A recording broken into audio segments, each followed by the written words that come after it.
Thank you for coming, everyone. Good morning. I'm Connor Healy. Some of you have met me. I'm a business development manager for Breeio, and Breeio is a system that was developed by Actian. Some of you might not have heard of it. It's a learning management system that's deployed with clients across a lot of different sectors. So we work with legal, retail, tech, manufacturing, hospitality, health and social care, plenty of others. And what's really unique about Breeio is that it allows you to use all sorts of different types of content sources and pull them together into one course. So its real strength is around aggregating and curating content. But you might be using another tool, and if you are, then we hope this webinar is useful to you. I think it probably will. We're just trying to help you think about how you might create even more value for your business as L&D professionals. So thank you very much for coming to the second in our See Inside Breeio series of webinars. I'm going to be discussing the process of curating free resources that you can find on the internet and turning them into compelling courses for your learners. So let's get started. This first slide here is really trying to give you an overview of the different choices that we face in L&D when we're trying to decide how to spend our budget as wisely as possible. So it's a 2x2 grid. On the vertical axis, the options are sorted by cost for business, so low at the bottom and high at the top, and horizontal axis is the time and cognitive cost for the learner. So right at the start of this process, we're trying to weigh up our options and then make tough decisions about where to use our resources. So if we look at the top left-hand corner of our grid, we've got bespoke content. Obviously, it's great. It should fit your business needs perfectly, but there's quite a high cost involved. So it might be an option that we commission only for one or two specific topics that are important to our learners, maybe an induction course for the business, or maybe a big campaign that we want to focus on for a set period of time. Top right-hand side, we've got off-the-shelf content. So typically, we're going to buy this as a bundle from a provider, buy a certain number of licenses for a certain number of courses, and then you've got to try and figure out how to apply it to your own business situation, because it's generic content. It's not being built specifically for you. So there's an additional cost in there, in addition to the cost of acquiring that content, in the time that it takes to adapt it to our needs. In the bottom right, we've got uncurated content, and this is what I want to try and avoid, really, because this is just stuff that's out there. There's loads of it. It might be the case that you direct your learners to try and find something on a website or sort through something themselves and apply what they think works.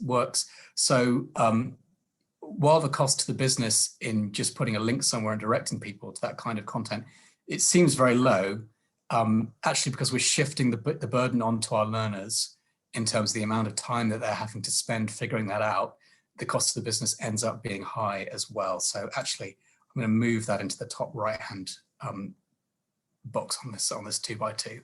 And so really the topic of today's conversation is here in the bottom left, and that's taking free content, adding value as an L&D professional by curating it for our learners. So this is really a place where the L&D team can make a huge difference to the business, demonstrate ROI, because by curating and editing content that we find for free, we're saving the business money on content acquisition, but we're also saving time and money for our learners because they can find what they need quickly, and it's being made obvious to them how it fits our company and way of doing things. So this is just another way of visualizing this trade-off that we're trying to make. So the more effort and time that we put into content curation at the bottom, the less time and effort the learner has to spend deciphering the course. And so the sweet spot that we're aiming for is going to be different between different organizations. It's going to be different between different courses as well. But this is just a nice way of thinking about the trade-off and the balance that we're trying to achieve. And now there's a final slide before we start looking at the system and how I've done things in there. I'll talk about this again at the end of the webinar, and I want to keep making reference to it as well. But I just want you to keep this particular framework in mind because it's how I've put together the course. It's the steps that I take and the things that I think about when I'm curating the content. So first of all, we've got find. Where can I find good resources? What's out there for the topic of the course that I'm building? Then we look at filter. So looking at that content, making decisions based on its suitability and its reliability. Form, pulling it all into a coherent structure, making it easy for my learners to go through a learning experience that meets the criteria that I've set for the course. And then focus. And this is where you can localize the content that you've got from different sources. Because of the modular way that we put together a course in Breeio, this is a nice simple process with lots of options, and it really helps you or allows you to bridge the gap between the generic material that you found and how it's applied to your organization. So please just keep those in mind. And now let's take a look at Breeio. So I've put together this very, very stripped down system. And once this talk is over, I'm going to give each of you a unique login to this demo site so you can take a look at the course in a little bit more detail.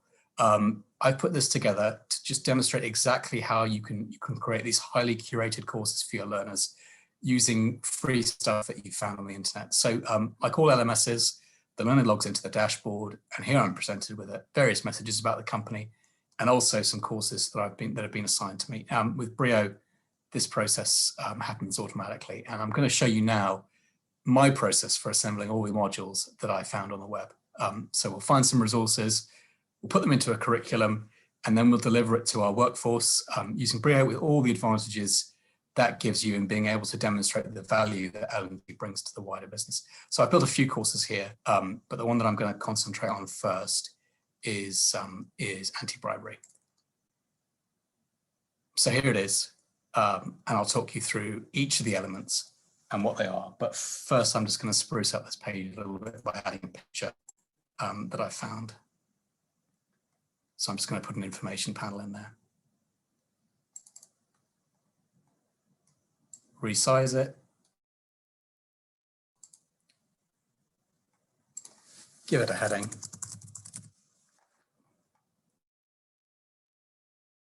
And then it should load in a moment.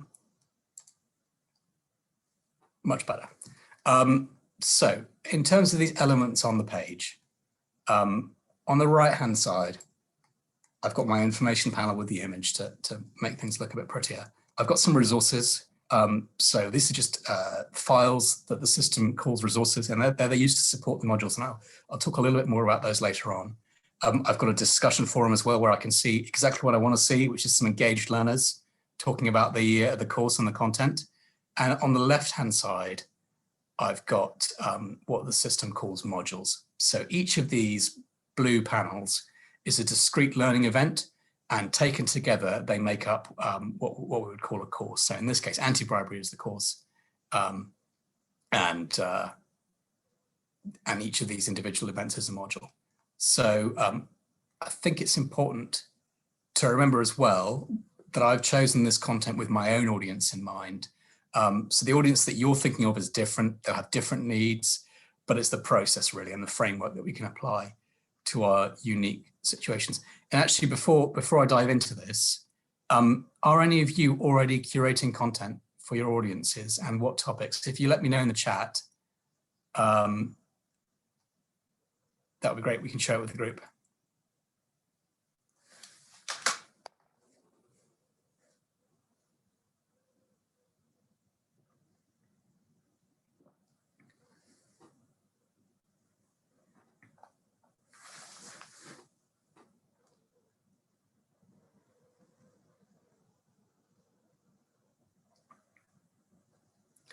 Gareth putting together diversity content from multiple sources. Excellent, excellent.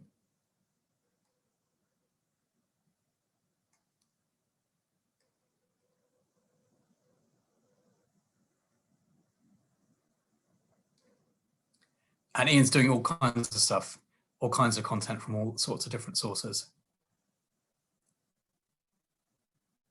Anybody else? Oh, sorry, I missed Kevin. So, essential digital skills at about level 1. There's a lot of very good stuff about digital skills, Kevin, that's out there. And actually, I was going to talk a little bit about that later on too. Ian's doing anti-bribery as well, so hopefully this is going to be really, really helpful for him. And Emma's using lots of different content blended using multiple tools. Fantastic, fantastic. So talk about the first module. I'm not gonna show it to you. It's a video, and you'll be able to look at it when you look at your logins later. So it's a talking head interview. I got it from the Reuters YouTube channel with one of their legal editors, just talking about the Bribery Act and what it means for business. And I think news services are really a great source of bite-sized videos. They're always professionally shot and edited. They have really huge amounts of content. They have libraries that they're constantly updating and that go back quite a long way over all sorts of different topics. And they tend to put it up for free as well in these kind of bite-sized formats. And it's also a nice idea just to have an introduction to a topic as the first module in a course, which is what I've got here. So AP, Reuters, I mean, maybe even someone like Pathé News, all have really huge YouTube archives that aren't going anywhere. So that's relevant to the filter, both the find and the filter stages of my 4Fs. So I know there's a good chance that what a news organization is putting out is both suitable, so it's professionally produced content, and it's also reliable in that it's from a company that isn't going to delete its channel in the near future, which is another thing you have to think about. So for module 2, the Bribery Act 2010 Quick Start Guide. So this is the government's own Quick Start Guide, and this is an F for find. So I found it here. Gov.uk has an anti-bribery policy section with a few different downloads, and I found this Bribery Act guidance. I also found a Quick Start Guide. Actually, Gov.uk is a really good site. It has all kinds of resources on all kinds of compliance and employment topics. The Health and Safety Executive as well is a good one. So they've got an extremely detailed website, all kinds of helpful things on it that I really recommend you take a look at if you're putting together health and safety training. So one thing we could do at this point, so we've got our PDF. Let's look at it, at the actual PDF itself. It's a 9-pager. Obviously nicely produced, covers everything that the government needs you to know about this topic. So it's nice. But one thing that we could do, because we might be thinking that actually 9 pages is slightly too detailed for our audience that needs to see this. So it might be the case that if we feel as an L&D team, we have time to devote to this activity and it makes sense for us, is to take that PDF and make a summary of a summary. So actually that Quick Start Guide is a summary, and I've included the more detailed guidance as a resource as well, as you can see here on the right-hand side of my screen. But if we're making that summary of a summary, we trim it down to 1 or 2 pages, make it more specifically relevant to our own company or to the roles of people that are undergoing this training, get maybe some in-house design resource in there to make it look good. And that's really the kind of final part of my framework, which is focus on the content. Now, below that, I've chosen another couple of videos. So I've got these two here, Consequences Begin at Home and The Cell. Now, this time I found them on the City of London Police's website. So a couple of years ago, they put together some really nice, professionally produced. I'm not going to say they're brilliantly acted, but they're fine for exactly our topic. So this was a series of videos on one topic, on the Bribery Act and how companies can prevent falling foul of it. So what we'll do is, because it's a nice series, we'll add one more of those videos to the course itself. And I've got the YouTube video tab open. Here it's called The Conversation. So let's just take a very, very brief look at some of this. There's a couple of people having a chat in a bar. We're getting there. Something's gone Applied wrong. for a job working for you. This Kind of thing from happening. Oh, it's such a mess. with another topic. And actually, we can use that guidance there as a way of structuring some of our courses, a little kind of a hint on the kind of topics that we should be covering when we're building something. So what I'm going to do now is I'm going to add that to my course. So I'll go here to share, and if you're logged into YouTube, they have this share button, which allows you to get an embedded video link right here. It's this abbreviated link, youtube.be is an abbreviated embed code. So I'll copy that, and I'll go back to Breeio. I'll go into my admin area. I'll build it as a module. Now, the system uses the web link module type. to create these. There we go. I'll put the video in there. It was called The Conversation. It was about 4 minutes long. So let's put that in there. Submit. That module's now being created. If I go to my course page, add it to my course content. Let's take a look down there.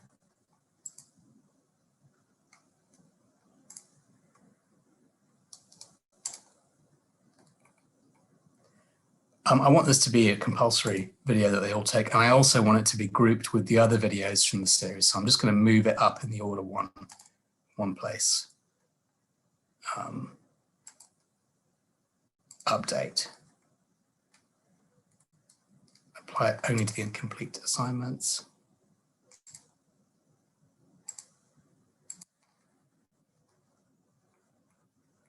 And there it is. So now it's in my my workflow, and because it's embedded, it just appears seamlessly. My learner doesn't have to actually leave the system to look at the video, and I'm also able to report on them. So when somebody clicks the video, I can see when they did it, that they completed the video, and then I'm also asking them to confirm.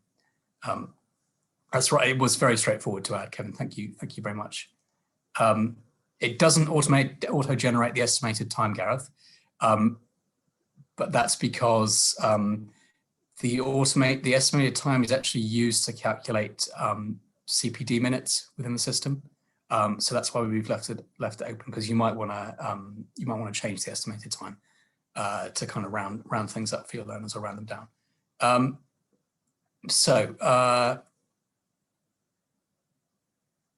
There it is. And that video, what it did is it sets the scene and it raises the issue of risk and consequences in relation to my topic. So in the form of my course, it serves that purpose of raising an issue to my learners and saying to them, this is something that you really need to pay attention to.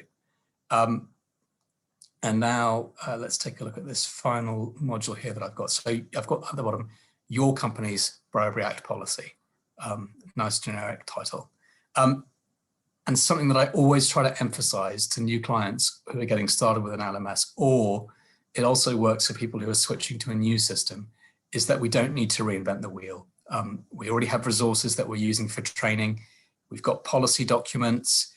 We might have workbooks. There could be slide decks for presentations that we've given in the past. We might have recorded some talks or classroom sessions, maybe even a webinar.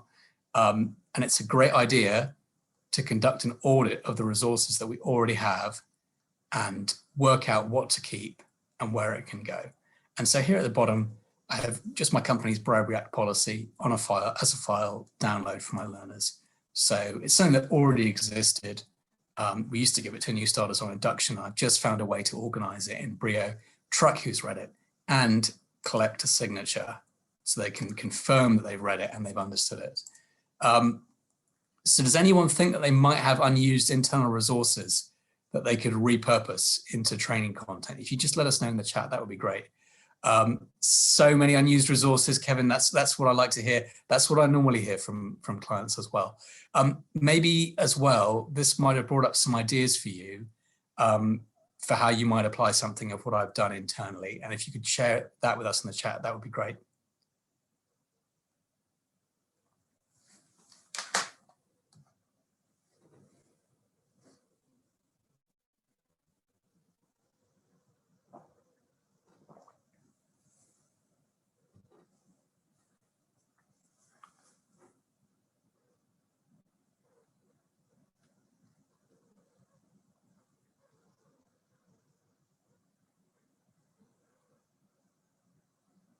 Anyone else? Look, it's okay if you don't want to share, but you've got ideas anyway. I understand. So done so far is just a lot of policies, Geraldine. Yeah, lots of people have got a lot of them. I think there's a bit of a work to be done of figuring out how to repurpose them into a system, but they're always useful and it's always stuff. It's nice to build on what your colleagues have already produced.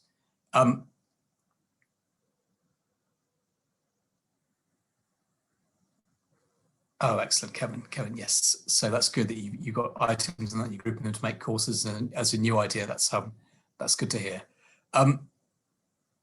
So what I've done so far, we've talked a lot about the find and the filter, and then we've put it into a form in the system that's going to guide our learners through the content they need to complete.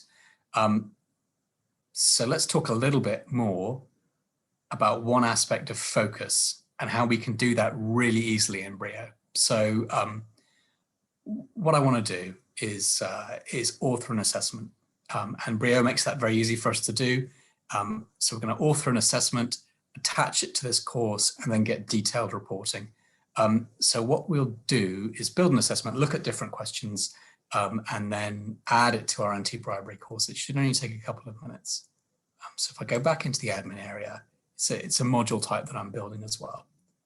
So I'll create a new module. It's an assessment, and we'll call it anti-bribery assessment. Now, just in case any of you were taking notes during that video that I very kind of briefly flashed up at the end of the conversation, we're going to base our questions off of that video. So we're going to use a few of the different question types that you can create with Breeio's internal authoring tool. And you put it together in the same way that you might do a PowerPoint deck. So you do it one slide at a time. And I'm going to keep the information as brief as possible, but I'm going to give them a title page. I'm going to give them an information page next. With some instructions. And then I'm going to look at the different question types. So I'll start, I can see there that I've got different options. I've got multiple choice, I've got a typed answer, and I've got a scale kind of question that I can use. I've also got a question bank, which just allows you to create a number of different questions, and the learner's just going to see one of them chosen at random. So let's start with multi-choice. And let's call it multi-choice. And let's ask. One of your colleagues is under investigation for soliciting bribes. You had no idea. Is this an adequate defense against a judicial investigation? Question mark. Answers. And this is a very simple multiple choice with obviously yes and no as the two answers. And no is the correct one. So we highlight that. But you could also create a more complicated multiple choice where they're able to answer multiple correct answers. Then we'll ask for a text input. So typed answer, we'll choose that. And let's call it typed. And we'll ask the question, because maybe we want them to expand a little bit on a list that we've created. And we think that making a multiple choice list is a little bit too easy because it might be too obvious in the context of our assessment. So we'll do it this way with a text input, and then we'll do a scale. And scales are really good for gauging things like your audience's confidence about certain topics. Let's the scale questions. We've got the instructions here, so rate each statement below. We'll make it a 1 to 6, just so they've got a few more options. And let's ask them, how confident are you in understanding your company's anti-bribery policy? And we'll just keep it to 1. And then we've got a pass-fail as well at the end. And we can edit the mark very easily as well. So now that's been created, go back. I'm just going to go through the same very simple process to add it to my course as well, and we'll be able to see it on the screen.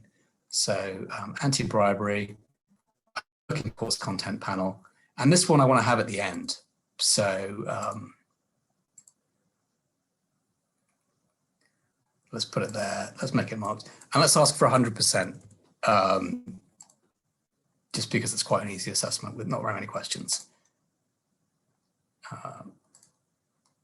Apply it. And now when I refresh,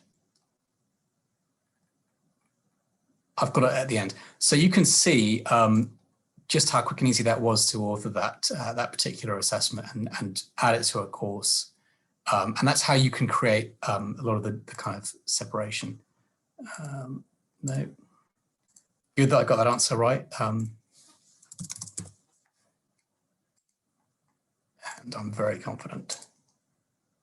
100%. I'll give myself a round of applause and go back to the course. And you can see there's a little visual indicator of my progress through the course. So one thing that I do if I'm building something a little bit more complicated is that I would split the course up with multiple assessments at different points. So have a small amount of content and then a brief quiz followed by a more detailed kind of final assessment at the end of the course. And that's a really nice way to structure things and one that you'll find a lot of people in the industry recommending. Of course, it's very, very simple to do that with Breeio. So really that entire flow that we've created in this course, so from the beginning, we've got some bite-sized introductory videos talking about the topics. We've got a quick start guide and a PDF.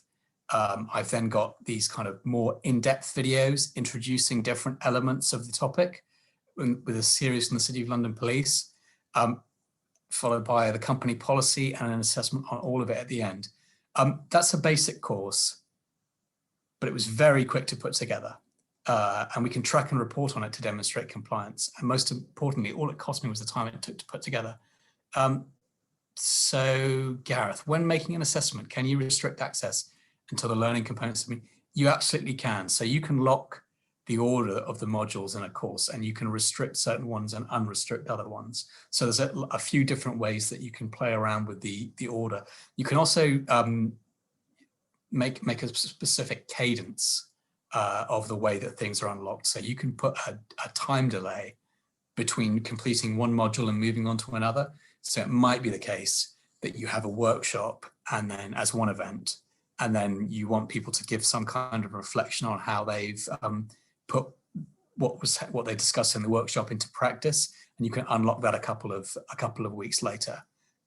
Exactly, Kevin. Spaced practice. So it really helps to kind of reinforce the stuff that you're teaching your learners and getting them to keep engaging with your content as well. So the system becomes kind of a more real part of their working day. So is there anything in particular from that course that you think you can apply to your own learning? I'd love to see it in the chat.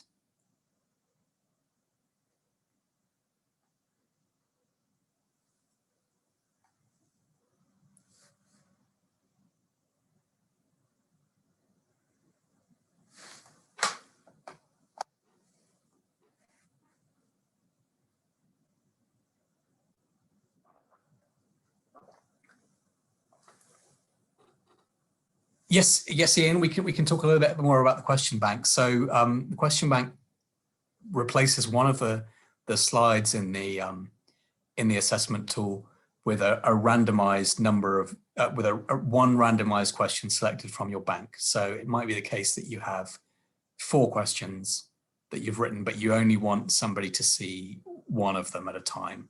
It just makes the experience a little bit more dynamic for your learners. And of course, in the detailed reporting, it's separated out. Yeah, Kevin, so you can use anything, really. The system's completely agnostic about what you're putting in there, as long as you've got the license for it. If you've authored it with another tool, it's compatible. So Breeio handles SCORM and XAPI, Tin Can, and also different content types. So if you've got video that somebody's produced for you or a file, it all works. Excellent. I'm glad you like the visual styling, Gareth. Pleased to see that. Anybody else?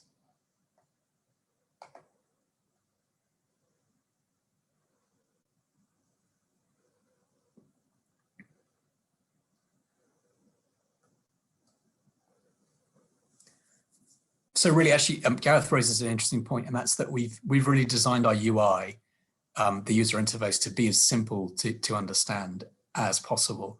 And you can see in the corner as well, there's IO, the help, virtual assistant with various help menus for users, just to try and reduce the amount of stuff. What's it like on mobile, Kevin?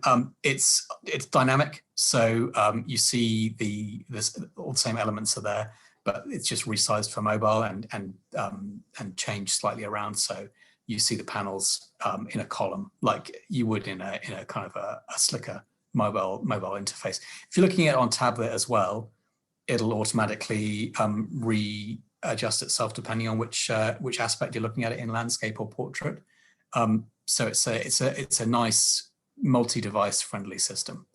Okay, so that was one way to build a course, and one way of kind of thinking about the 4Fs that I've used. Let's look at a couple of the others that I've built very, very quickly, just to kind of think about other ways that you can apply the same kind of lessons. So if I click here to Microsoft Excel tutorials, there is a massive amount of Microsoft content out there on the internet. And I know, Kevin, you're doing some digital stuff as well. There's loads and loads out there. But you really need to sift through it because a lot of it is pretty variable quality. So for this course on Microsoft Excel tutorials, I just found a number of very high quality detailed YouTube tutorials. They were from somebody who works for Microsoft, putting them together in his own time.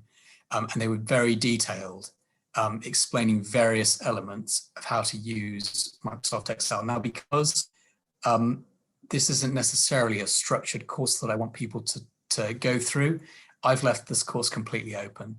So there's no deadline for learners. They can take the module in any order, and there's no assessment either. So that's really because I want this to function as a curated learning resource in my system. So if someone wants to learn how to use Power Pivot or VLOOKUP, they know that I've already gone through some of the content out there and selected something that's professional and well structured. So your learners don't have to spend time finding, and that's the first F from my structure, the content themselves. So that's another type of content that you can put together. Now I've also got just an example here of fire safety, and fire safety is really an opportunity to use a lot of the materials that you already have in-house, because a lot of the stuff is, you're going to need things that are really specific to your business. So it might be that you have a map detailing the exits on your site or on your sites. You might have a piece of a PDF or a sheet detailing who your fire wardens are with their contact details for different parts of the business. And you can also use a classroom module, mix that in there, and you can do fire marshal training and organize it through the system as well.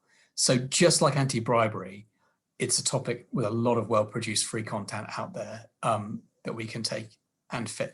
And of course, I've mentioned it before, but the big advantage of putting all this in the LMS is that you can report on it and, demonstrate the real value that you're bringing to the rest of the business as L&D. So let's take a look very, very briefly at my reports. So I've got a saved report here on anti-bribery. I can look at it, I can see who's done it, and that's what I want to see, 78% compliance, everyone's passed. Happy L&D team, happy learners. So let's look again at our last slide from the slideshow.